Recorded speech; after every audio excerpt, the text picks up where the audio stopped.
우리 묵상 기도하심으로 2022년 7월 3일 맥주 감사절 주일 예배를 시작하도록 하겠습니다.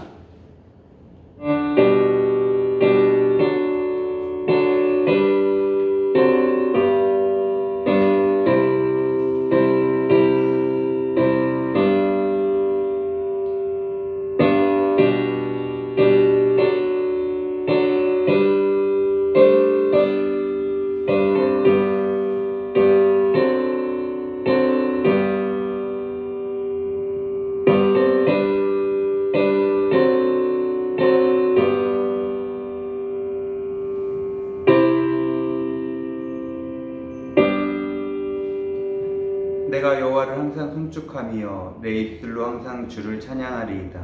내 영혼이 여호와를 자랑하리니 공고한 자들이 이를 듣고 기뻐하리로다. 나와 함께 여호와를 광대하시다 하며 함께 그의 이름을 높이세. 내가 여호와께 간구하매 내게 응답하시고 내 모든 두려움에서 나를 건지셨도다. 아멘. 사랑의 하나님, 오늘도 우리에게 생명 주시고 건강 주셔서 이렇게 우리가 함께 모여 하나님을 예배할 수 있도록 하심을 감사드립니다. 특별히 오늘 우리가 맥주 감사절로 드리는데 우리가 살아왔던 2022년도 1월부터 6월까지 하나님께 지켜주신 그 은혜를 오늘 우리가 다시 한번 생각하며 묵상하며 하나님께 감사드리는 예배를 올려드리기 원합니다. 하나님의 은혜가 아니었다면 우리가 이 자리에 있을 수 없었고, 하나님의 사랑이 아니었다면 우리 가정, 우리 공동체가 지금 서 있을 수 없음을 우리는 잘 알고 있습니다.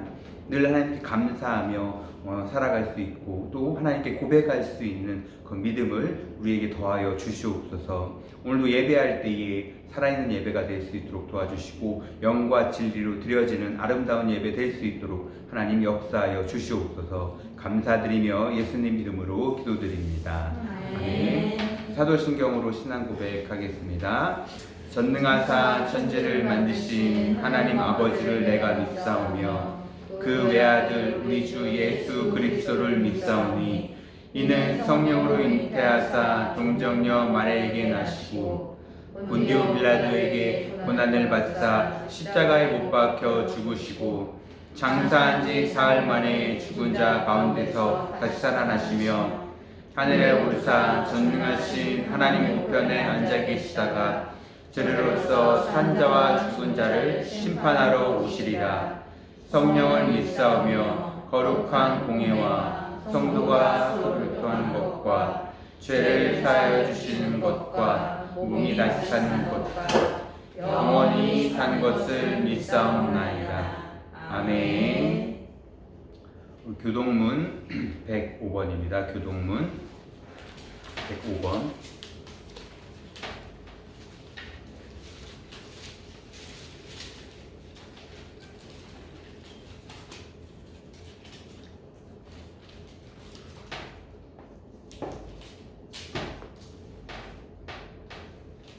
교동문 105번. 여호와께 감사하라. 그는 선하시며 그 인자하심이 영원하미로다. 여호와께 감사하고 그의 이름을 불러 아뢰며 그가 하는 일을 만민 중에 알게 할지어다. 그들이 광야 사막길에서 방황하며 거주할 성읍을 찾지 못하고 죽이고 몸이 말라 그들의 영혼이 그들 안에서 피곤하였도다. 이에 그들이 근심 중에 여호와께 부르짖으매 그들의 고통에서 건지시고 또 바른 길로 인도하사 거주할 성읍에 이르게 하셨도다. 여호와의 인자하심과 인생에게 행하신 기적으로 말미암아 그를 찬송할지로다. 그가 사모하는 영혼에게 만족을 주시며 주인 영혼에게 좋은 것으로 채워주심이로다. 아멘. 찬송가 289장입니다. 찬송가 289장. 주의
연금 저와 이은희 전도사, 홍창희 집사님, 추명수 권사님, 홍순일 집사님, 홍희경 집사님, 권상현 집사님, 배영경 집사님, 덕화 집사님 드리셨고요. 11조 배영경 집사님 드리셨습니다. 맥주 감사원금 저희 가정 홍창희 집사님, 추명수 권사님, 황홍기 집사님, 홍희경 집사님 드리셨고요. 생일 감사원금 홍희경 집사님 드리셨습니다.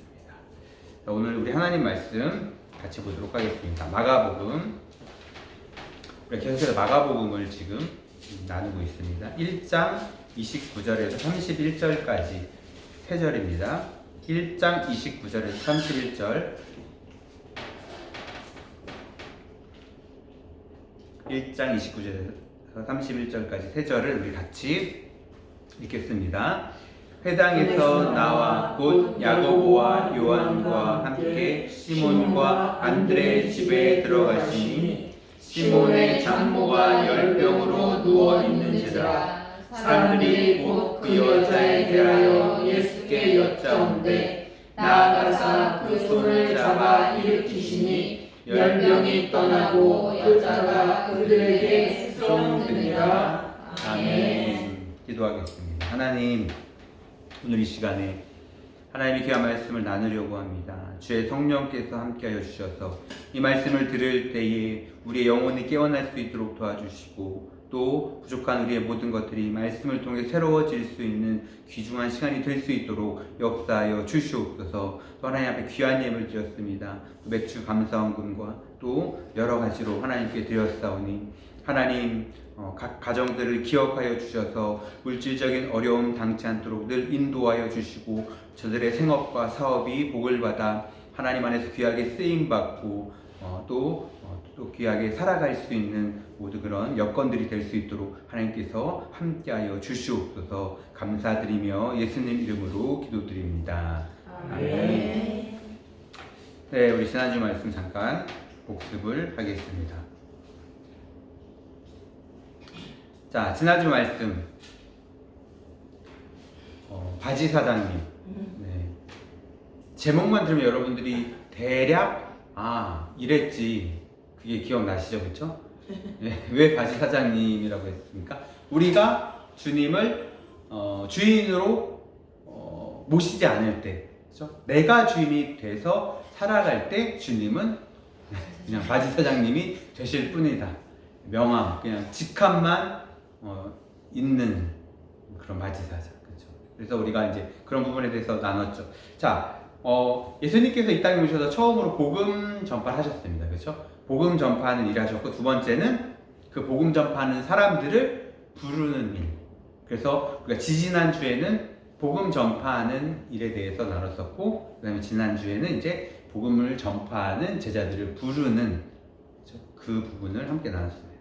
자, 제자로서 이제 부름을 받은 사람들이 있는데, 성경에 등장하는 제자들도 있고, 오늘날 또 이제 우리가 제자라고 말할 수도 있잖아요. 자, 제자들의 가장 기본적인 그런 마음가짐은 뭘까요? 기억을 잘 되살려 보세요. 이 제자들이 베드로를 비롯해서 몇 명의 제자들이 고기를 잡고 있었는데 밤새 잡았지만 한 마리도 잡지 못했습니다. 그런데 이 사람들은 어쨌든 포기하지 않고 그물을 이렇게 긴다고 하죠. 그렇죠? 그물을 기고 있었죠. 왜냐하면 다음날 다시 이제 또 생업을 해야 되니까. 그러니까 오늘 실패했어도 내일을 소망하며 내일을 준비하는 사람들, 이런 사람들이 제자로서 아주 가장 기본적인 그런 덕목이라고 할 수가 있는 것이죠. 우리도 오늘 실패했어도, 오늘 일이 내 마음대로 풀리지 않았어도, 나쁜 일이 있어도, 내 마음이 슬픈 일이 있어도 우리는 내일에 다시 희망을 갖고 하나님께서 다시 나에게 소망을 주시겠지, 이런 기대를 갖고 내일을 우리는 준비할 수 있어야 되죠. 이게 바로 제자의 가장 기본적인 그런 덕목이라고 할 수가 있는 것이죠. 예수님께서 이제 제자들을 부르십니다. 17절에서 나를 따라오라. 자, 따르다, 이건 무슨 의미라고 했죠? 누구누구 뒤. 자, 이제까지 이 제자들은 예수님을 만나기 전에는 누구를 따랐습니까? 자신을 따랐어요. 그리고 세상을 따랐어요. 그렇죠?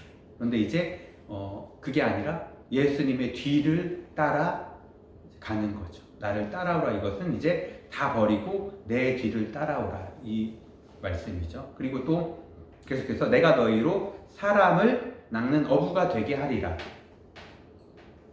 자, 정확한 표현은 뭐라고 했죠? 사람들. 네.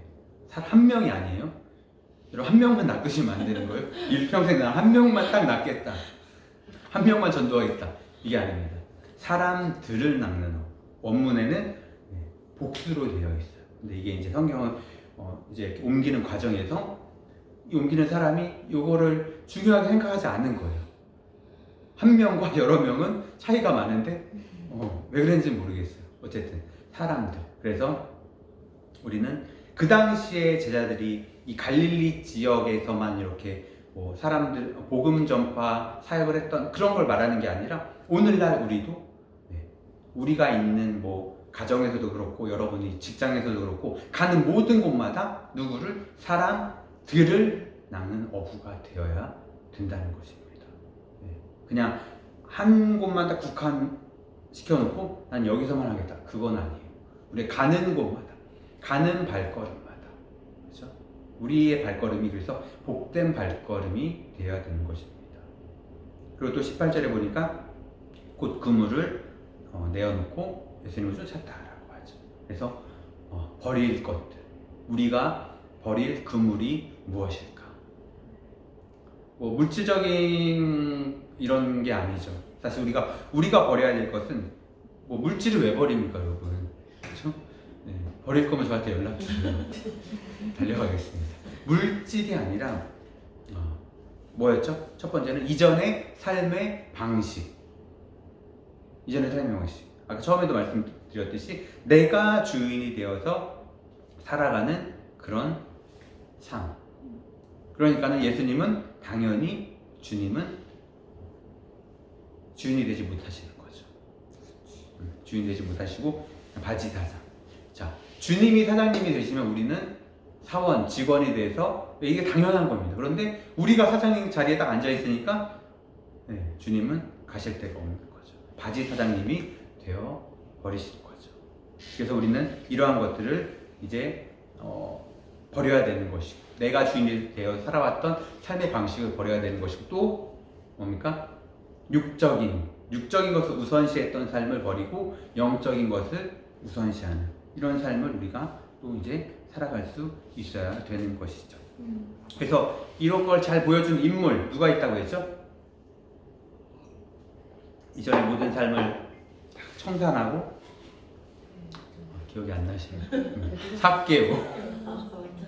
삭개오. 자, 예수님을 만나기 전에 이 사람은 세리였잖아요. 세리는 도둑놈 중에 도둑놈입니다. 이중과세라면서 로마에 일부 바치고 나머지는 자기가 다 자기 주머니에 넣었던 거예요. 그 동족을 상대로. 그 당시에 이제 로마의 속국으로 이제 이스라엘이 있었으니까 얼마나 힘듭니까? 그러니까 이것을 이용해서 이 동족에게 그렇게 나쁜 짓을 했던 거죠. 그래서 세리는 재판에서 증인으로 서지도 못합니다. 그만큼 신뢰가 없었던 거예요. 사람들로부터 욕을 먹고 그런 삶을 살았던 삭개오였는데 어느 날 예수님을 만나죠. 키가 작으니까 나무 위에 올라가서 예수님께서 보시고 내가 너의 집에 좀 유하여야겠다. 그래서 이제 예수님과의 만남이 이루어졌죠. 예수님 딱 만나고 나니까 삭개오가 어떻게 합니까? 고백을 하죠. 내가 전에 토색한 것들, 내가 전에 잘못 이렇게 사람들에게 했던 모든 것들을 다 회개하고 또 내가 그것을 4배로 갚겠습니다. 예수님께 약속을 합니다. 그러자 예수님께서 오늘날 너의 집에 구원이 임할 것이다. 구원을 받는 놀라운 은혜가 삭개오의 가정에 임하게 되죠. 그래서 우리가 이전의 삶의 방식을 버려야 됩니다. 버려야 될 것들 많이 있죠. 자, 그리고 또 뭐가 있었죠? 여러분 안 버리셨나 본데요, 아직까지? 한 주간 동안 버리자는 그런 훈련, 제가 이거 말씀드린 거 말고도 많이 있으니까 좀 뭐가 있는지 여러분 그렇게 말씀드렸는데 여러분 완벽하신 것 같습니다. 완벽하신 것 같아요. 자, 자존심, 그렇죠? 우리가 공동체로 이렇게 모인 것은 우리의 자존심을 내세우려고 모인 게 절대 아닙니다. 그러니까 여러분 우리가 교회 생활 같이 했었잖아요. 여기 말고도 그렇죠? 여기 말고 같이 교회 생활 했잖아요. 그러니까 여러분이 보고 들은 것들이 많이 있어요. 그렇죠? 거기 이제 수백 명이 있었으니까. 거기서 저도 이제 사역자로 10년 동안 이렇게 보면서 가장 큰 문제가 뭐냐면 자존심이라는 거예요. 이 자존심 때문에 각 기관들마다 보면은 그 자존심 때문에 서로 다투게 돼요. 너무너무 안타까워요. 물론 여러분이 당한 입장이라면 억울해요. 왜? 나는 잘못 안 했어. 저 사람이 내 자존심을 먼저 건드렸기 때문에 내가 맞대응을 한 거야. 네, 맞아요. 그거 사실입니다. 그런데 제가 지난주에 어떤 말씀 드렸습니까? 이런 문제를 일으키는 것 자체가 누가 하는 거라고 했습니까? 마귀가 하는 거죠. 여러분, 성령님께서 우리 마음을 격분시켜서 너 가서 오늘 싸워. 너 누구누구랑 오늘 싸워야 돼. 그리고 지지 마. 맞받아치고 너 이겨야 돼. 절대 한마디도 너 지지 마. 이렇게 하시겠습니까? 아니죠. 아니에요. 교회 안의 모든 분란을 조장하는 것은 마귀의 일입니다. 그래서 우리가 내 마음이 뭔가 모였는데 뭔가 좋지 않거나 어떤 사람을 볼 때 막 약간 뭔가 이렇게 그런 게 있거나 하면은 여러분 우리는 회개하셔야 돼요. 회개해야 됩니다. 예배가 중요한 게 아니에요. 내 마음이 지옥 같은데 여러분 뭐 앉아서 예배 드린다고 그게 어떻게 되겠습니까? 예수님도 그랬잖아요. 먼저 회개하고 와서 예배를 드리는 게 그게 화해하고 그렇죠? 형제와 화해하고 나서 예배 드리는 것이 올바른 예배지. 내 마음속에 지금 불길 같은 성령이 아니라 불길 같은 그런 분노가 있는데 어떻게 우리가 하나님 앞에 예배하겠습니까? 오시기 전에 회개를 하시든지 내 마음을 정리. 그래서 사실 우리가 예배에 먼저 와서 한 20분은 조용하게 묵상하는 게 그게 맞는 거예요. 근데 이제 우리가 환경이 좀 그렇게 되지 못하다 보니까 그래서 어쨌든 그런 마음이 들고 그런 생각이 들고 그리고 또 서로 지내다 보면 당연히 자존심을 이렇게 서로 이렇게 조금 건드리는 그런 것. 왜냐하면 서로 다르기 때문에 그래요. 그렇죠? 자라온 환경이 다르고 가정 문화가 다르기 때문에 내가 이런 행동과 이런 말들을 우리 가정에서는 아무것도 아니었어. 그래서 나는 자연스럽게 한 건데 그걸 받아들이는 사람도 잘못 받아들일 수 있다는 거예요. 그러니까 우리가 좀 더 서로 이해해 주는 게 필요해요. 서로 이해해 주고 그리고 절대 우리는 어떤 억한 심정을 갖고 이야기하거나 행동하거나 그런 건 서로 없는 거예요. 그렇죠? 여기서 이제 우리 정하고 가는 겁니다. 네, 절대 오해하시면 안 돼요. 어떤 분이 이렇게 했다고 해서 저거 뭐야? 내 자존심 건드네? 이제 이런 생각 할 필요는 없다는 거예요. 네. 여기서 이제 우리 약속한 겁니다. 저도 그렇고 여러분도 그렇고. 그래서 자존심은 우리 공동체에 중요한 게 아니라는 거예요. 우리가 모인 것은 하나님을 예배하려고 모였고 또 하나님이 주시는 그 평안의 교제들을 하려고 모였고 그렇죠? 이런 걸 하려고 모였지. 우리가 자존심 세워가면서 나를 무시해? 뭐 이런 대립하려고 모인 게 절대 아니라는 것이죠. 모든 공동체가 그렇습니다. 작은 공동체든 큰 공동체든 이런 것들이 늘 부딪혀서 공동체가 와해된다라는 거예요. 그렇기 때문에 우리는 이런 자존심들 다 버리고 제자로서 오직 우리의 첫 번째 목표는 제자로서 하나님을 높여드리는 것입니다. 내 자존심보다 그게 더 중요한 거예요. 우리가 모이는 이유, 모이는 목적이 다 그런 것이에요. 자존심은 버릴 수 있어야 되죠. 자존감을 높이면 자존심이 내려간다고 했죠. 네, 자존감을 높이세요. 자존감은 어디서 오는 겁니까? 남이 우리를 판단하는 것은 자존심이에요. 저 사람이 나를 어떻게 생각할까? 이런 건 자존심 문제. 자존감은 내가 나를 생각하는 거예요. 근데 그 근원은 하나님이 주신 것이죠. 그렇죠? 지난 세례요한 이야기할 때 기억나십니까? 예수님께서 세례요한에게 세례 받으셨을 때 그때 물에서 딱 올라오실 때 하늘에서 비둘기 같은 그런 성령이 내리시고 그 다음에 음성이 들렸습니다. 너는 내 사랑하는 아들이다. 내가 너를 기뻐한다. 너는 내 기뻐하는 자요 사랑하는 아들이다.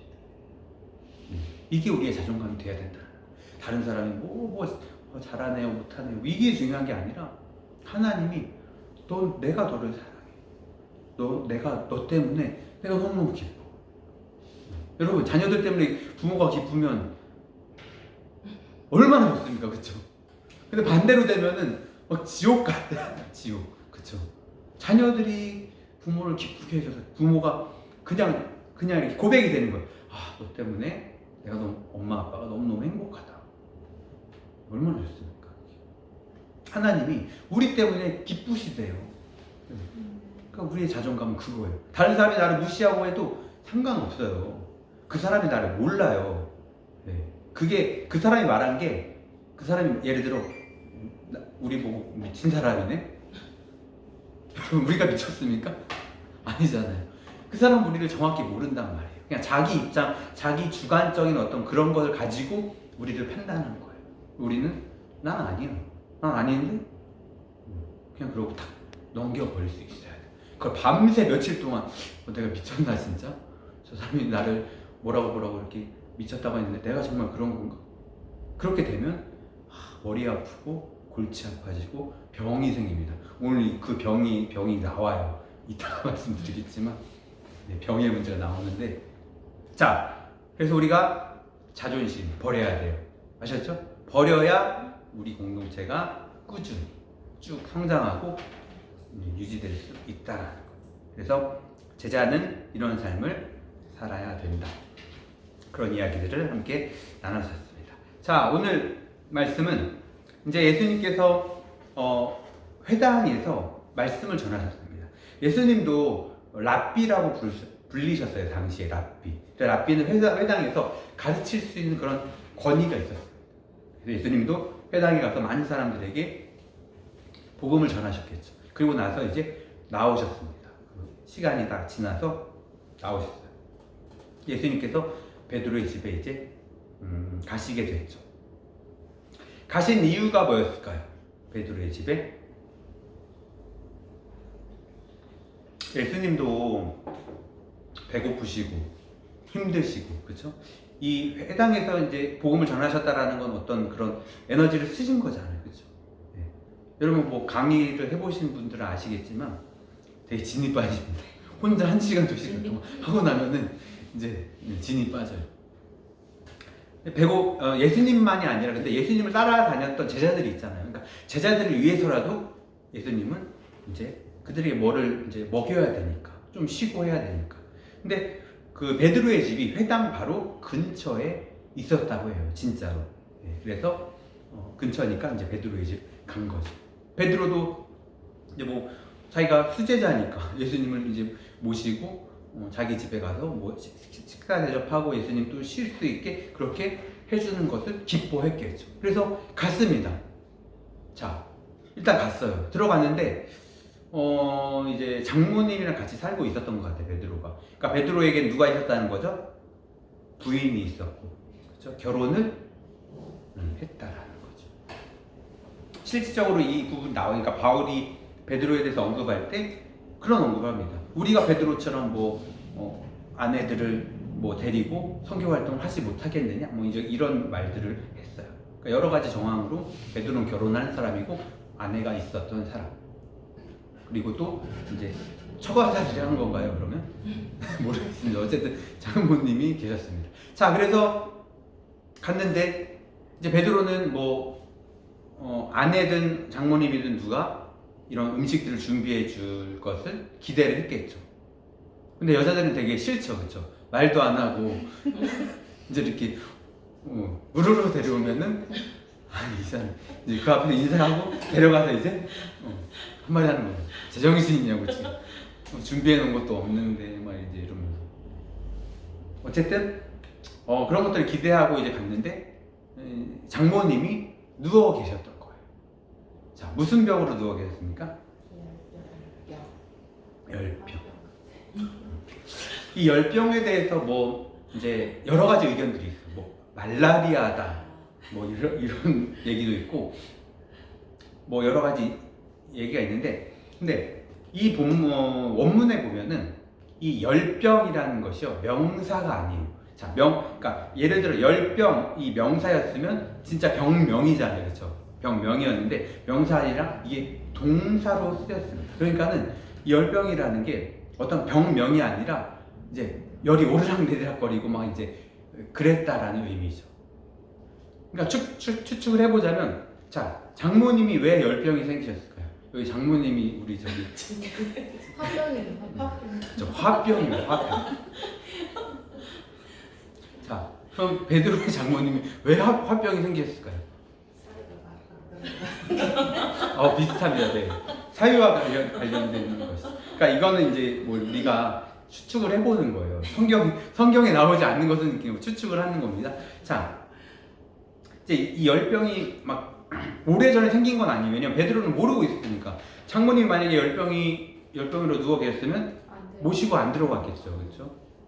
뭐 예수님이 병을 고치시니까 뭐 일부러 그런 건 아닌 것 같아요. 어쨌든 이 정황상. 그래서 갑자기 이제 이 열병이 생긴 것이죠. 그러니까는 자, 장모님이 뭔가 막 화병, 열병이 생기는 이유는 베드로가 자, 직업이 있었습니다. 그렇죠? 직업이 있었는데 어느 날 이게 얼마 안 된 이야기잖아요. 부름을 받은 어느 날 웬 젊은 뭐 능력이 있다라는 어떤 그 남자를 만나서 배 버리고 금을 버리고 이제 쫓아다니는 거예요. 그 뒤를 종종 이렇게.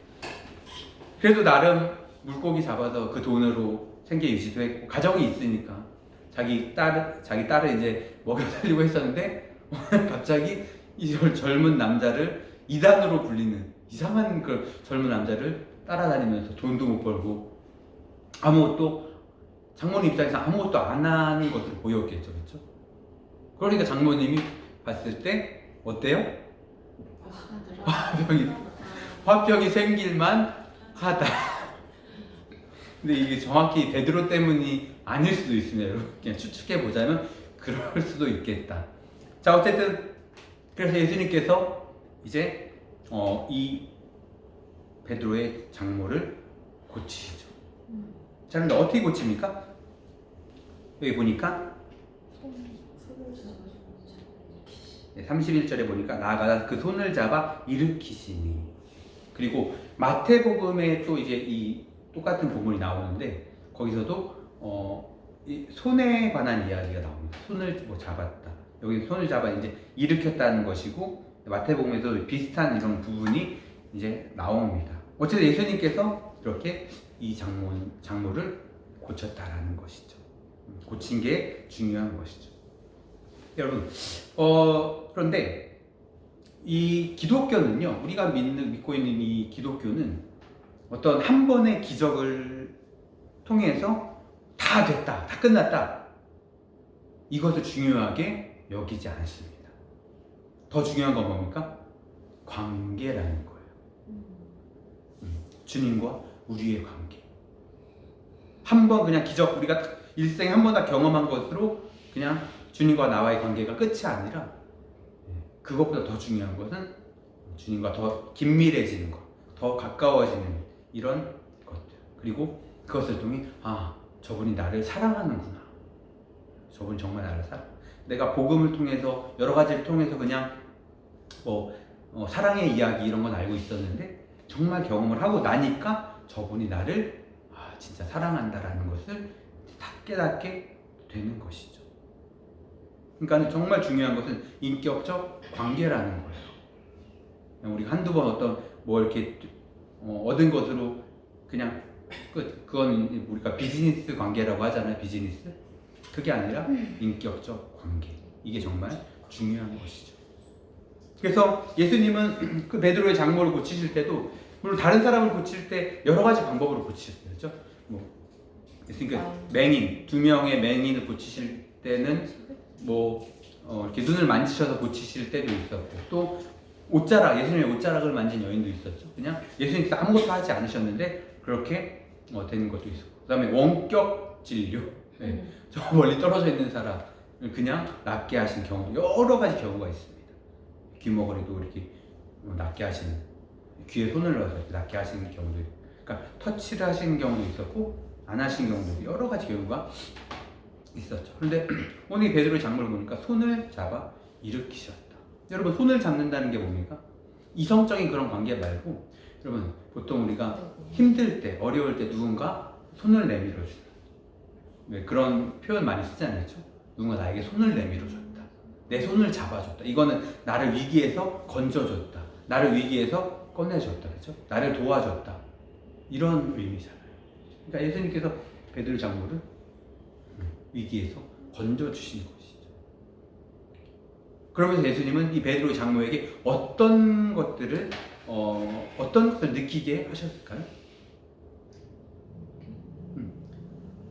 사랑, 사랑, 예수님의 사랑, 그 사랑을 손을 잡아 일으키시면서 느낄 수 있도록 그렇게 이제 치유를 하신 것이죠. 그래서 예수님께서 고치시는 사람뿐만 아니라 하나님은 모든 사람들에게 그 사랑을 느끼기를 원하신다. 요한복음 3장 16절 잘 아시죠? 하나님이 세상을 이처럼 사랑하사 독생자를 주셨어요. 그렇죠? 그 사랑, 독생자를 주신 그 사랑을 모든 그리스도인들, 그리고 그리스도인들뿐만 아니라 하나님 믿지 않는 모든 사람들이, 이 세상 모든, 여기서 그 3장 16절에서 말하는 세상이 뭡니까? 하나님이 세상을 이처럼 사랑했다. 세상을 사랑했다. 뭐 지구를 사랑하셨다는 게 아니죠. 지구본 이쁘잖아요. 우주에서 딱 찍으면 얼마나 이쁘니까. 하나님께서 이쁜 이 지구, 이게 아니라 세상은 모든 사람을 말하는 거죠. 모든 사람, 모두를 사랑하고, 그래서 외아들을 주셨다. 이것을 모든 사람들이 알게 되기를 원하신다 라는 것입니다. 그래서 이 사랑을 경험한 사람들은 이제 한 단계 더 나가서 예수님을 마음속에 모시게 되는 것이죠. 자, 오늘 제목이 심방. 심이 여러분 무슨 심자인지 다 아시죠? 마음심. 우리 마음속에 찾아오시는 거죠. 심방. 오늘 예수님께서 베드로의 이제 신방하셨잖아요. 그렇죠? 신방? 진짜 찾아가신 거예요. 네. 그런데 그것으로 끝나지 않고 그 마음, 베드로의 장모의 마음속에 방문하셨다. 신방, 방이 무슨 뜻입니까? 찾다라는 뜻이더라고요. 찾다. 우리의 마음을 찾아오시는 분이 바로 예수님이죠. 우리가 주님의 사랑을 깨달았을 때, 경험했을 때 주님이 우리 마음속 깊이 찾아오시는 것입니다. 그래서 이런 경험을 한 사람들은 그 열정이 가득 생기는 거죠. 그래서 바울도 이런 거 예수님께서 찾아가셨습니다. 그 바울의 마음속에. 그렇죠? 예수님을 핍박했잖아요. 바울이 핍박하면서 막 그렇게 예수님을 전하는 사람들을 잡아다가, 그렇죠? 핍박하고 했는데 자신이 예수님을 만나게 됩니다. 인격적으로 딱 만나게 돼요. 예수님께서 그 바울의 마음속에 찾아가시죠. 그러고 나니까 바울이 뒤집혀졌어요. 그래서 열정을 가지고 복음을 전하는 그런 전도자가 됐죠. 그러면서 어떤 고백을 합니까? 그리스도의 사랑이 나를 강권하였도다. 자기가 사랑을 경험한 거예요. 그러니까 그 사랑이 너무너무 뜨거운 거예요. 여태까지 느껴보지 못했던, 여태까지 경험해보지 못했던 그 사랑의 마음을 바울이 딱 느끼고 나니까, 예수님 마음속에 딱 찾아오시고 나니까 그 사랑이 나를 나를 막 내보낸다는, 나를 막 세상에 막 던지는 거예요. 바울이 가만히 있지 못했던 거죠. 바울이 그 전도 여정을 간 그 거리들을 따져보면 여러분 상상을 못합니다. 우리가 상상할 수 없는. 우리는 지금 차가 있잖아요.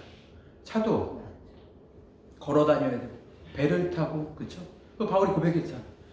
파선돼서 몇 번이나 죽을 뻔했고, 독사에게, 그리고 또 뭐 먹지 못해서 죽을 뻔했고, 맞아서 죽을 뻔했고, 이런 고백들 막 하잖아요. 그만큼 바울은 그런 것들을 중요하게 여기지 않고 생명을 걸고 주님의 복음을 전하며 살았다는 거죠. 뭐 때문에? 하나님을 만났고 그 사랑, 주님이 마음속에 찾아와 주셨기 때문에. 이런 것들에 대해서 바울은 그런 하나님의 사랑이 나를 강권하도다 이런 고백을 했었죠. 우리가 신앙생활하면서 보면은 치유를 받는 분들이 있어요, 그렇죠? 병에 대해서 치유를 받는 분들이 있는데 그런데 그 오랫동안 기도하고 그 병에 대해서 오랫동안 기도하고 막 매달려도 하나님께서 치유하지 않으시는 경우도 있어요. 그런데 치유받아서 믿는 사람도 있지만 치유받지 못해도 계속 주님을 믿는 사람들이 참 더 대단한 것 같아요. 그렇죠? 그렇잖아요. 나를 치유해 주지 않는데도 그거에 대해서 뭔가 불만을 갖는 게 아니라 그냥 꾸준히 주님을 믿는. 이게 왜 그런 거죠? 치유받는 것도 중요하지만 치유받지 못했더라도 예수님이 나를 사랑한다 이거예요. 네, 사랑한다 이겁니다. 그러면 사랑하는데 왜 치유 안 해주십니까? 그건 모르겠어요. 나중에 우리가 천국 가면 저 왜 치유 안 해주셨어요? 바울도 이제 묻겠죠, 그렇죠? 바울이 안질, 그렇죠? 가시라고 고백했잖아요, 가시. 학자들은 이것을 안질이라고 이렇게 보더라고요. 눈의 질병. 너무너무 괴로우니까 하나님께 3번이나 이거 없애달라고 기도를 했어요. 근데 하나님께서 거절하시죠. 네 은혜가 내게 족하다. 너는 그렇게 살아가는 게 은혜다. 모르는 사람이 들으면 이게 무슨 풀 뜯어먹는 소린가 하겠죠. 아니 그냥 고쳐주시면 될 거를. 그리고 바울이 보통 사람입니까? 얼마나 헌신했고 그럼에도 바울은 그것을 그냥 은혜로 여기고 살아갔다는 거죠. 오히려 더 겸손해진 거죠. 그런 부분 때문에. 바울도 그렇고 또 치유를 받지 못한 사람들도 뭡니까? 하나님과의 관계, 하나님과의 사랑이 더 중요하다는 거예요. 치유받는 것도 내 인생에서 중요하지만 그런데 그것보다 더 중요한 것은 하나님이 나를 사랑하는 것, 내가 그걸 아는 것, 그리고 그 하나님과 끈끈한 관계를 맺고 있는 것, 이게 더 중요하다고 여기기 때문에 바울도 순교하면서까지 그렇게 안지를 갖고 평생 살았던 것이, 또 많은 그리스도인들도 치유받지 못해도 하나님과의 관계 때문에 그렇게 하나님을 떠나지 않고 믿고 살아가고 있다라는 것이죠. 그래서 우리는 예수님이 우리의 기쁨이고 소망이시고 이런 것들을 늘 고백하며 살아가야 된다라는 것입니다. 오늘 예수님께서 베드로의 가정에 찾아가셨잖아요. 찾아가시니까 신방하시니까 가정의 문제가 일단 해결됐어요. 그렇죠? 가정의 문제가 뭐였습니까? 장모님이 10번, 말라리아든 화병이든 어쨌든 그 당시에는 없었어요. 의료 어떤 그런 많이 없었어요. 그래서 돈이 많이 들어요. 약을 먹으려면 돈이 많이 들고 치유받으려면 시간도 오래 걸리고 정말 힘든 거예요. 여러분 머리 아프신 분들, 아파보신 분들 계시잖아요. 그렇죠? 특히 여성분들이 그런 게 좀 심하시죠. 저도 기억하는 게 이제 제가 부모님이랑 같이 살 때 어머니가 이렇게 제가 언제인지 모르겠어요. 청년 시절인지 중고등학교 시절인지 어머니가 그렇게 머리가 아프시다고 되게 자주 그랬어요. 이게 편두통이라고 하나요? 그 여자분들이 그런 게 되게 심하신 것 같아요. 원인은 알 수 없는.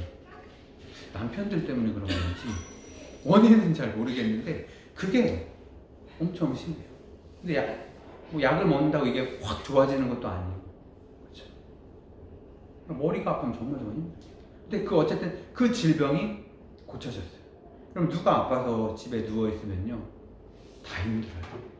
다 힘듭니다. 정말 힘들어요. 그런데 그 문제를 예수님께서 깨끗하게 고쳐주셨죠. 그리고 또 예수님의 사랑을 장모님이 이제 경험하게 됐어요. 장모님이 이제 베드로 때문에 만약에 화병이 걸리셨던 거라면 이제는 달라지신 거죠. 이상한 사람 쫓아다니는 줄 알았는데 이상한 사람이 아니구나. 이분이 대단한 분이구나. 그래서 사위한테 이제는 쫓아다녀라. 그냥 돈은 내가 알아서 어떻게 하겠다. 가정은 어떻게 꾸려가겠다. 어떻게 이렇게 된 것이겠죠. 그래서 예수님께서 찾아가시니까 가정의 문제 해결되고 예수님의 사랑을 경험하고 예수님을 또 마음속에 모신 것이죠. 신방. 그렇게 된 것입니다. 여러분 바울도 그렇고 제가 아까 뭐 치유받지 못하는 그런 분들에 대해서도 여러 가지 이야기를 했어요. 그런데 참 선교사님들도 보면 참 대단해요. 그렇죠? 저희가 왜 2주 전인가 언제도 그 선교사님들이 세운 그 학교 이야기를 했었잖아요. 미션 스쿨. 그래서 미션, 사명. 참 감당하기 어려운 사명을 그분들은 감당을 했던 것이죠. 근데 그 결과물들을 오늘날 우리가 좀 좋지 않게 만들어가고 있기 때문에 참 애석하지만 어쨌든 그분들은 최선을 다한 거예요. 그렇죠? 정말 놀랍습니다. 제가 이제 이 말씀 준비하다가 뭐 몰랐던 선교사님인데 이분 이름이 뭐였냐면 노블, 아더 노블이라는 선교사님이 계셨습니다. 이제 결혼을 해서 아들이 한 명 있었어요. 우리나라에 이제 이렇게 왔죠. 우리나라에 선교를 하러 이제 왔는데 이 첫째 아들이 그 이질에 걸린 거예요. 이질이 이제 풍토병이고 증상이 뭐냐면 고열 그리고 설사 뭐 여러 가지 안 좋은 것들 막 이런 거 다 이제 있는 거. 그러니까 그 11개월밖에 안 된 그 애가 그렇게 왜 병에 걸렸겠습니까? 우리나라 그 당시에 그죠? 물도 뭐 안 좋았을 것이고 그리고 그분들이 이렇게 거했던 것도 환경도 안 좋았을 것이고 그죠? 지저분하고 뭐 이러니까 애가 병에 걸린 거죠. 그래서 애가 죽어가는 거예요. 빼짝 말라서 뼈가 막 다 드러난 거예요. 그러니까 엄마 아빠가 그걸 보면서 어떤 마음을 갖겠습니까? 그 애를 보면서 기도밖에 할 수 없는 거죠. 기도밖에 할 수 없는 거예요. 근데 이 부인이 이제 그 일기를 썼어요. 일기를 쓴 그 내용들이 이제 있었는데 11개월 만에 그 첫째 아들은 이제 하나님께서 부르셨어요. 근데 이제 이 부인이 일기에 썼는데 그런 표현을 쓰더라고요. 천사들, 그날 밤에 천사들이 와서 우리 아들을 데려갔다. 이렇게 표현을 하더라고요. 네. 그렇게 됐는데 2년 후 또 둘째가 생겼어요. 아들이었는데 이 아들 역시 이질에 걸려서 또 살아요. 이 아들은 이질뿐만 아니라 말라리아까지 갔지. 그럼 얼마나 그 아이들이 괴로웠겠습니까? 그렇죠? 이런 모르는 이웃 땅에 와서 환경도 좋지 않고 먹을 것도 별로 없고 다 맞지 않은 이런 환경 속에 와서 아이들을 기르다 보니까 아이들이 이렇게 돼버린 거잖아요. 둘째도 그렇게 해서 또 천사들이 데려와서 아이를 데려갔다라고 이렇게 고백을 했죠. 그런데 이 부부는 물론 슬펐겠죠. 힘들었겠죠. 그럼에도 그런 고백을 했습니다. 하나님께서 나중에 후에 본향에서 우리 모두를 함께 만나게 하실 것이다. 그 소망을 갖고 이 선교사님들은 끝까지 견뎠던 것이죠. 어떻게 보면 참 기가 막혀요. 그 당시에 알려지지도 않았던 이 우리나라 아시아에서도 저 끝자락에 아주 작은 그쵸? 조선이라는 그 나라에 왜 와서 그 모든 좋은 그런 얼마나 그 서양은 그 당시에 잘 살았습니까? 그런 걸 다 포기하고 여기에 왜 와서 아들들 다 그렇게 떠나보내면서까지 선교 활동을 했던 것인가? 다른 건 없습니다. 오늘 우리가 나눴던 거예요. 뭐죠? 주님의 사랑을 경험한 거예요. 그 바울과 같이 마음이 뜨거워지고 주의 사랑이 나를 강권합니다. 그거예요. 주님이 보내신 거예요. 이게 사람의 마음으로 할 수 있겠습니까? 다 포기하고. 여러분 저 중국 가보신 분들 아실 거예요. 저 중국 선교 한 2번, 3번 가봤는데 정말 열악합니다. 아직까지 열악해요. 푸세식 화장실에 정말 열악합니다. 근데 그거보다 훨씬 더 열악했던 상황에서 이분들은 이렇게 선교 활동을 하셨어요. 그런데 하나님께서 또 은혜를 베푸신 건 뭐냐면 이 부인이 이제 남편은 그때 어떻게 된지 모르고 나중에 수년이 지나서 이 부인 선교사님이 이제 그 안식년 때문에 고국으로 돌아가려고 했어요. 이제 이동을 하려고 이제 했었는데 안식년 때문에 어디서 이동을 하려고 했는데 근데 일행 중에 누가 그 짐을 이제 어떻게 안 가져왔나 봐요. 그래서 이 배를 타야 되는데 이 배를 타지 못하고 다음 배를 타게 된 거예요. 근데 그 배가 어떤 배였는지 아신가요, 여러분? 그 유명한 타이타닉. 예, 타이타닉이 그때 침몰했잖아요. 예, 만약에 그걸 탔으면 이 부인 선교사님도 이렇게 하늘나라에 가실 뻔했는데 그래도 사명이 남아 있던 것 같아요. 하나님께서 살리신 거죠. 살리셔서 타이타닉 타지 않고 이렇게 타셨다라고 하더라고요. 세상이 보기에는 무모하고 열매 없는 일로 여겼지만 결코 이들이 뿌린 선교 씨앗들은 그렇지 않았죠. 오랜 시간이 지나서 수백 년이 지나서 결국 우리나라 지금 여러분 방방곡곡마다 뭐가 있죠? 교회가 있습니다. 교회 이제 우리가 뭐 상가도 이렇게 지금 생각하고 있고 가는 곳마다 교회를 보고 다니는데 안 봤을 때 몰랐는데 정말 많아요. 정말 많습니다. 그래서 저희 집에서 이렇게 나가면은 그 상일동 가는 쪽에 상가들이 예전 뭐 3층 주택 상가들이 좀 있어요. 그런데 좀 저렴해요. 봤는데 정말 하나 건너 하나 다 교회가 있어요. 그러니까는 그분들도 똑같은 마음이죠. 저렴한 곳 얻어서 이렇게 해보려는 그런 마음. 다 똑같더라고요. 그리고 저는 이제 제가 전에 교회 사역할 때, 부목사 사역할 때, 저희 앞에도 상가교회 생겼었잖아요. 2층에. 네. 아세요? 네. 근데 되게 속으로 상도덕이 없다. 교회도 그렇잖아요. 그런 게 있잖아요. 근데 제가 지금 딱 상황이 돼보니까 왜 거기다 개척했는지 알겠더라고요. 거기가 난 거예요. 싸게. 거기가 싸게 났어. 저쪽은 비싸.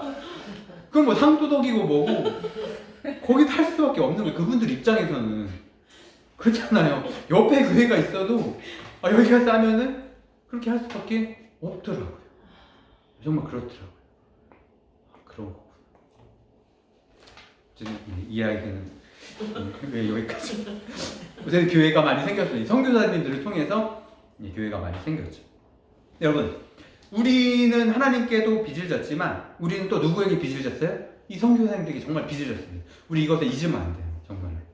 이분들의 그 순교의 그런 열매들이 있었기 때문에 오늘 우리가 이렇게 하나님을 믿게 된 것이죠. 엄청난 빚을 졌어요. 그래서 이런 말이 있습니다. 한국 교회는 서로 사랑하지 않으면 엄청난 죄를 짓는 것이다. 왜요? 선교사님들이 이것을 위해 자신들의 모든 것들을 희생했기 때문에. 그래서 우리가 서로 사랑해야 된다. 사랑하지 않으면 우리 한국의 교회는 다 죄를 아주 많이 짓는 것이다. 이런 말이 있습니다. 이렇게 주님께서 우리 가정, 우리 마음속에 오실 때에 우리는 사랑을 경험하게 되고 그리고 그 사랑의 열정을 통해 또 우리도 역시 복음을 전할 수 있게 되는 것이죠. 그래서 오늘 우리가 여러 가지로 이제 살펴봤죠. 그리고 이제 마지막으로는 이제 이 장모님이 뭘 하십니까? 수종을 들어요. 났으니까 다 났으니까 이제 기쁜 마음으로 수종을 들어요. 근데 여기 수종을 들다라는 것은 한번 단회적인 걸 뜻하지 않아요. 여러분, 우리가 하나님의 기쁜 사랑을 경험했다면, 주님이 우리 마음속에 신방 오셨다면 우리는 주님께 수종을 들어야 되죠. 그런데 한 번이 아니라 뭡니까? 일평생. 일평생 우리는 주님의 종이 되어서 살아가야 됩니다. 한 번이 아니에요. 한 번 딱 하나님께서 나에게 이렇게 하셨으니까 나도 하나님 한 번 할게요. 하나님 한 번, 나 한 번. 하나님 한 번, 나 한 번. 이런 게 아니에요. 우리는 여러분 아무것도 못 받았다 할지라도 이 땅에 태어난 것만으로 우리는 많은 것들을 얻은 겁니다. 그래서 수종 들었다. 한 번이 아니라 단회적이 아니라 계속해서 주님의 종이 되어 그렇게 이제 살아야 된다라는 것이에요.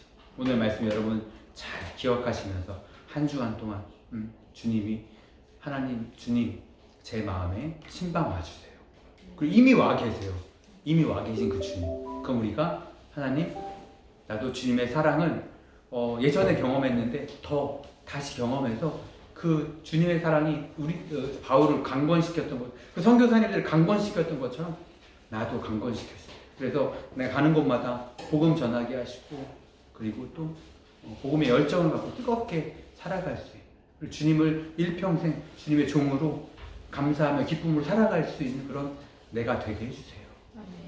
그런 고백이 한 주간 동안 우리 삶에 넘치기를 간절히 소망합니다. 기도하겠습니다.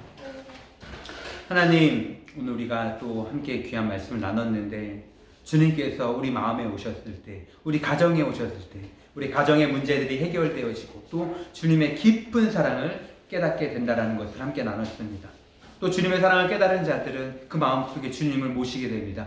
이것을 통해서 주님께서 주님의 그 사랑이 우리를 강건하게 해서 우리 또한 믿음을 갖고 열정을 갖고 주님의 귀한 복음을 전파하게 되는 것입니다. 바울이 그랬던 것처럼 많은 선교사님들이 자신의 몸을 희생하면서, 자신의 가정을 희생하면서, 또 자녀들까지 희생시키면서, 그럼에도 불구하고 끝까지 선교사역을 감당했던 것은 바로 주님에 대한 사랑이었습니다.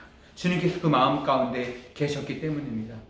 주님, 오늘날 열정이 식어버린 우리에게도 오늘날 들어오셔서 우리 마음에 오셔서 신방하여 주시고, 우리 가정 가운데 오셔서 다시 한번 우리 가정들을 일으켜 주시고, 다시 한번 주님의 그 사랑을 뜨겁게 경험할 수 있는 우리 모두가 될 수 있도록 하나님 인도하여 주시옵소서. 한 주간 동안 살아갈 때에 이 귀한 말씀들을 묵상하면서 어떤 것들을 회복시켜야 될지 잘 또 깨닫게 하시고, 어느 곳을 가든지 항상 복음을 전하며 주님의 종이 되어서 일평생 주님을 섬기며 살아갈 수 있는 우리 모든 귀한 심령들이 될 수 있도록 하나님 은혜를 베풀어 주시옵소서. 이제는 우리 구주 예수 그리스도의 은혜와 하나님 아버지의 크신 사랑과 성령님의 충만하신 은혜가 이 자리에 머릿속에 우리 모두 위에 지금부터 영원토록 함께 있을지어다. 아멘.